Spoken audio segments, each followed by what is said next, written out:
Good morning, Thailand. My name is Alex, and I have some news updates from around the land of smiles for you today, this Wednesday, December 18th. Happy Hump Day.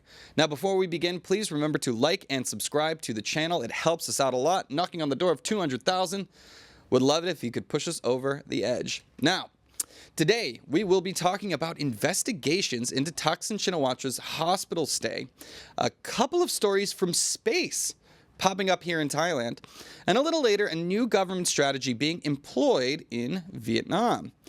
But first, I thought I'd start you off with a fun story. Bangkok's Asiatique is set to unveil a Jurassic theme park. That's right, Bangkok's Asiatique night market is set to unveil the Jurassic World The Experience, the world's largest Jurassic theme park, by mid-2025. Spanning 6,000 square meters and backed by a 1.4 billion baht investment, the park will feature roaring dinosaurs, themed zones with shops and restaurants, and a giant dinosaur egg landmark. Developed by Asset World Corporation in collaboration with Universal Live Events and Neon, the attraction aims to recreate the Jurassic era and boost sustainable tourism. With affordable entry fees and 3 future phases planned, the park is expected to draw massive crowds as Asiatique visitor numbers near pre-COVID levels. Cool. I'm a big fan. I grew up in Florida, so we were surrounded by theme parks over there. And one of the big ones was the Jurassic themed area of, I believe it was Islands of Adventure. Was that it? I think that was it. In any case, correct me if I'm wrong, but happy to see it's coming out to Thailand. I'm curious to know if there's going to be any rides or anything like that, or if it's just a nice tourism spot to go shopping and have restaurants and that kind of a thing. But let me know. Are you interested in a Jurassic World theme shopping experience? I think I am. Moving on to our next story. So we've been talking a lot about the influence of the Shinawatra family, and apparently they are still vulnerable to some Achilles' heels. Now, Thailand's Anti-Corruption Commission is probing Thaksin's hospital scandal. So, Thailand's National Anti-Corruption Commission, or NACC, has launched a probe into allegations that officials helped former Prime Minister Thaksin Shinawatra avoid prison by faking an illness, allowing him to stay at police hospital. The investigation targets officials from the Corrections Department, Bangkok Remand Prison, and Police Hospital. Critics argue this reflects Thaksin's enduring political influence and raises concerns about preferential treatment and judicial integrity. Thaksin, convicted of power abuse and recently returned from 17 years in exile, has been accused of orchestrating political moves during his hospital stay, including shaping Thailand's ruling coalition. The case highlights ongoing tensions between politics, power, and justice in Thailand. I remember when this was all happening, people were kind of scratching their heads like, what? Like, all right, so first of all, he was ousted, right? There was a bit of a coup that led to him living in exile for 17 years. How legitimate was that coup? I don't know. Now, he returns from exile knowing full well that he will face charges. 8 years in prison. Would he return if he fully expected to spend 8 years in prison? I have my doubts about that. I don't think that I would if I knew that I would be spending, especially at such an advanced age, that much time in prison. So pretty much everybody kind of suspects some sort of backroom dealing that, it's very opaque, not transparent at all. Interesting to see that the Corruption Committee is going to be investigating this, and I have my suspicions that they might find no wrongdoing. I don't know. What are your thoughts on this story? Please let me know in the comments. All right, moving on. The police in Thonglor, they are apologizing with sit-ups after a cop's gun incident outside of a nightclub. The Thonglo police station apologized for misconduct after Police Sergeant Major Montri Midat fired a gun outside a Bangkok nightclub on December 14th. Montri, intoxicated and denied entry, argued with security and fired a shot into the sky, sparking public outrage.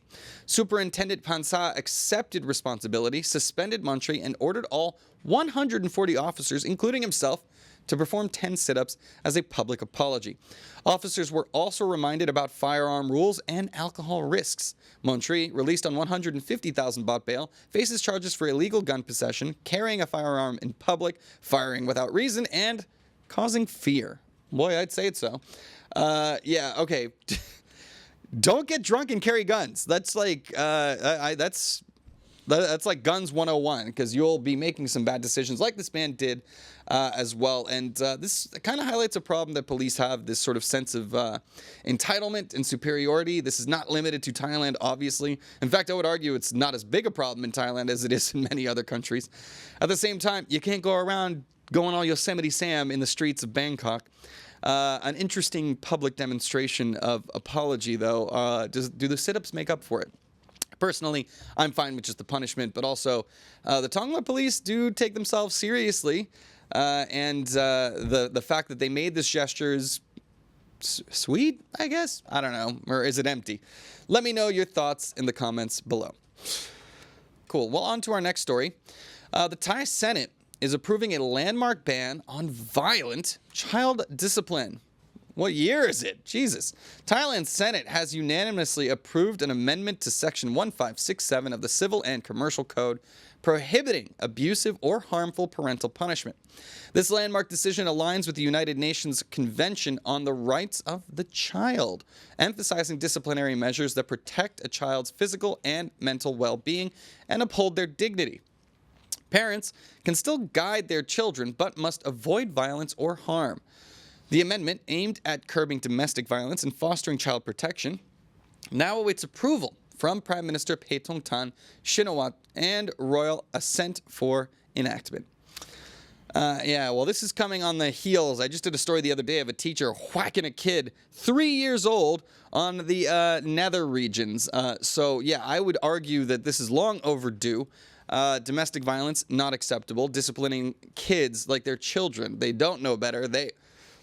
Let's be real. Kids, kind of dumb. That's the whole point of parenting. You got to teach them not to be dumb in meaningful ways, right? Like when somebody's being dumb in public, you try to correct them and their behavior through conversation, not through violent means. And, you know, if you are disciplining a child with violence, that kind of teaches them that violence is the answer. So I'm very happy to see this bill making progress. And while we still need approval from the monarchy, I have a feeling that the popularity of the bill will make it a shoe-in for royal assent.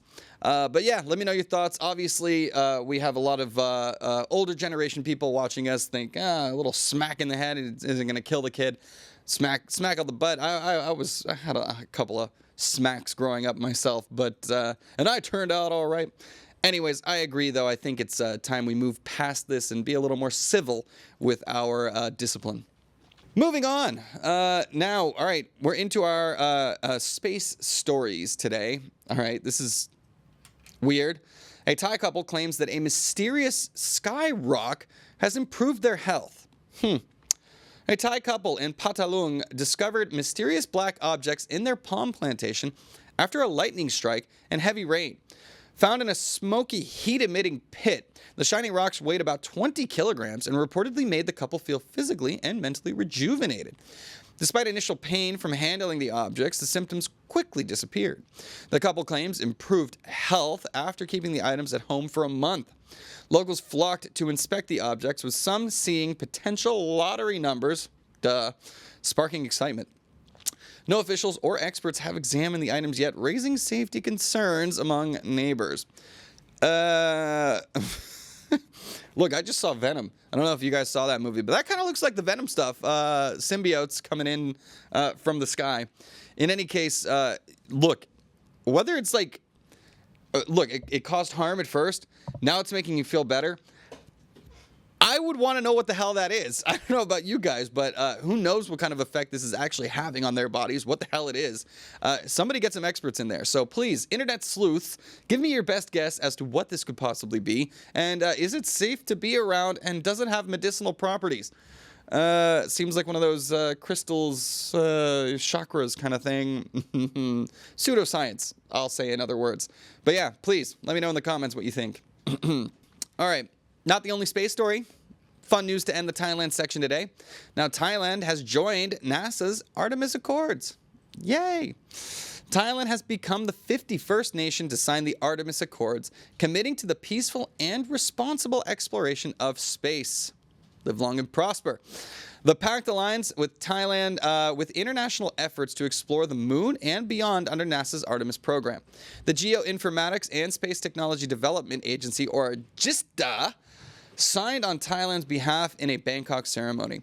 The accords emphasize collaboration and responsible space exploration, further integrating Thailand into the global space community. When are we going to get some Thai astronauts, people? Huh?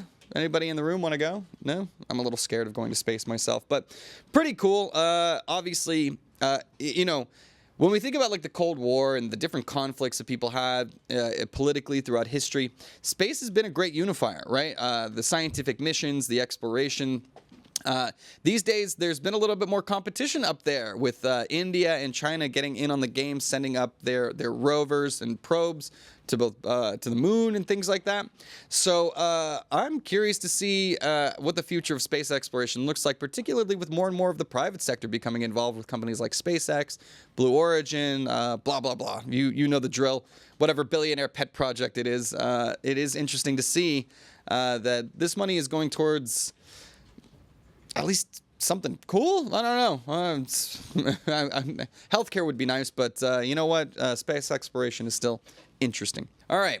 Now, you guys have heard of Malay over in Argentina. He has been doing a lot to cut the government spending and bring the budget into line, while Vietnam's ministry is aiming to streamline the bureaucracy in a similar fashion. Now, Vietnam is planning its boldest bureaucratic reform in decades, proposing to merge or eliminate several ministries, agencies, and broadcasters to reduce red tape and improve efficiency. This includes merging the investment and finance ministries, potentially affecting thousands of state employees. While investors welcome the prospect of streamlined processes, concerns loom over short-term administrative delays and uncertainty during the transition. The reforms, launched by Communist Party leader To Lam, aim to address investor frustrations over slow project approvals and anti-corruption measures. If executed well, Vietnam could strengthen its position as an investor-friendly destination, but immediate paralysis and delays are expected. Yeah, I mean, this seems to be the name of the game around the world, austerity, right? As an economist, this always has a double-edged sword. When there are recessions, I mean, we saw this in 2008, right? So in Europe, they went the route of austerity. In America, there was tons of government spending and bailouts, right? So money injected into the economy, and I would argue that the American results ended up being better than the European ones. And this is typically, it's kind of macroeconomics 101. Obviously, when times are good, that's when you're supposed to cut your budget and get it more in line so that you have a balanced budget. When times are bad, that's when the government should be, giving out stimulus packages and things like that, overspending, in order to keep the economy afloat in the short term so that it can recover. So Vietnam is experimenting with these Malay-style cuts, and we'll see. Time will always tell and be the ultimate judgment. But a place like Vietnam has long-term political stability, so they have the ability to maintain their economic policies over a long period of time because of, not choosing their leaders. So you got to love the old one-party policy that allows for a little bit more long-term stability as long as that leader still stays in play. So hopefully no power vacuums on the near horizon for them. We're off to Indonesia next. Indonesia is strengthening military ties with Egypt, of all places, at the D8 summit. Indonesian President Prabowo Subianto is visiting Egypt to attend the D8 Economic Summit, which promotes cooperation among 8 Muslim-majority developing nations, including Indonesia, set to chair the group in 2026. During the trip, Prabowo will meet Egyptian President Abdel Fattah al-Sisi and the local business community, highlighting Egypt as a strategic partner. Following his Egypt visit, he will travel to Malaysia. Prabowo, in office since October, continues Indonesia's non-aligned foreign policy and has visited over 20 countries, reinforcing Indonesia's international presence. I mean, what is that, 20 countries in 2 months? This guy's on a world tour. Yes, it is interesting to see. Obviously, the Asian Muslim countries are in strong cooperation with the Middle Eastern ones.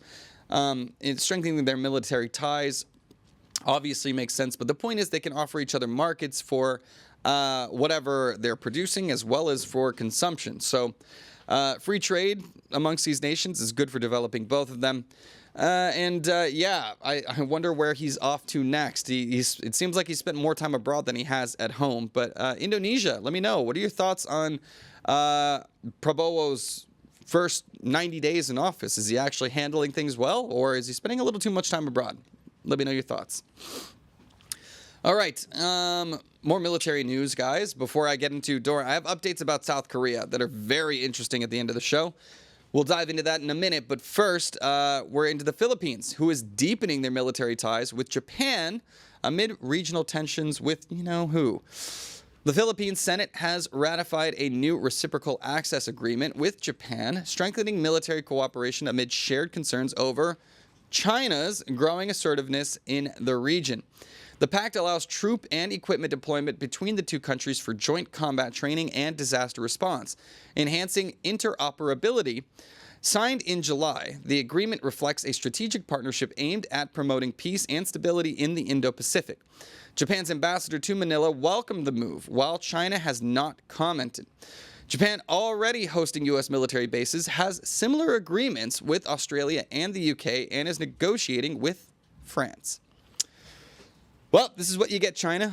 This is something that happens all the time with Chinese aggression in these areas, is that, these smaller countries tend to look for bigger allies to help them push back, and they make agreements amongst themselves. So China, often wielding their economic juggernaut status to buy influence in the region and around the world, tends to miss the overarching fact that they are alienating their neighbors with moves like this.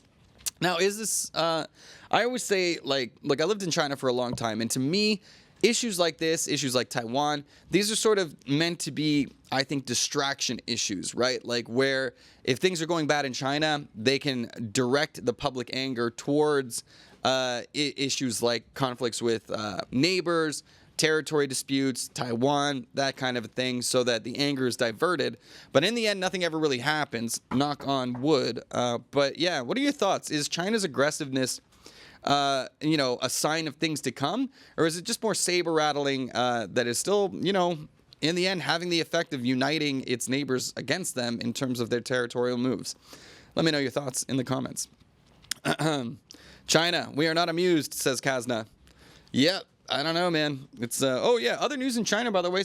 Shanghai has just allowed, I think it's up to 240 hours of visa-free transit. So that means you can go visit Shanghai for, how many days is that? 72. It's like 2 weeks, 3 weeks, something like that. 240 hours. Somebody do the math. Oh, 10 days. Duh.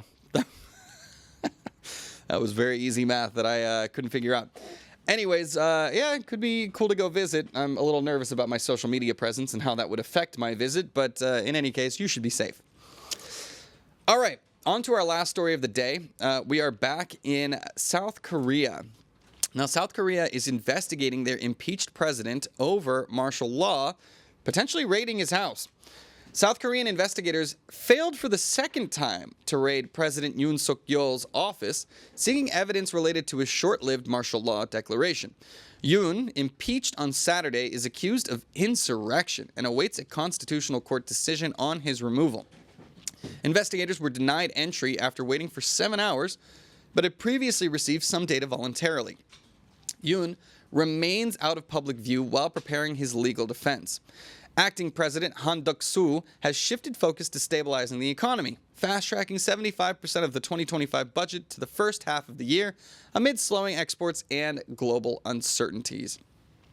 Well, I mean, I don't understand this. The investigators waited for 7 hours. Do they have the authority to actually get in there or not? Some information was offered up voluntarily. Obviously, that's going to be the stuff that's not very incriminating. So I'm curious to see how this plays out. This guy is, he's impeached. He's not the acting president at the moment. Will he be facing jail time? Seems to be the question. And that will be a result of these investigations. So far, they failed twice to get into his office. Who has the authority then? If he just keeps denying you, do they need a court order? I'm not entirely sure, but... also interesting to see that they are fast-tracking 75% of the budget for the first half of South Korea. They'll be like, all right, guys, everybody calm down. Here's a bunch of money. And hopefully everything just smooths over. And we can forget this in time. We still have several months before the Constitutional Court actually begins the trial.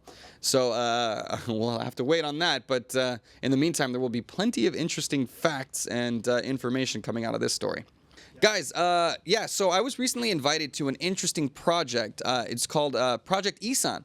It's a series of videos and music videos and sort of documentary clips trying to showcase not just Isan, but also other very interesting areas of Thailand. The mastermind behind it all is a man named Will Robinson. The irony not lost to me there. Danger, Will Robinson. Danger. Any Lost in Space fans out there?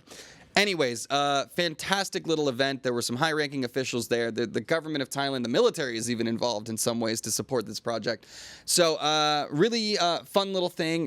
Good showcase of Thai culture that you don't normally see. You know, everybody knows about Bangkok and Phuket, but Isan doesn't get the love that it deserves. So I would highly recommend checking this out just to get a little taste of some other parts of Thailand.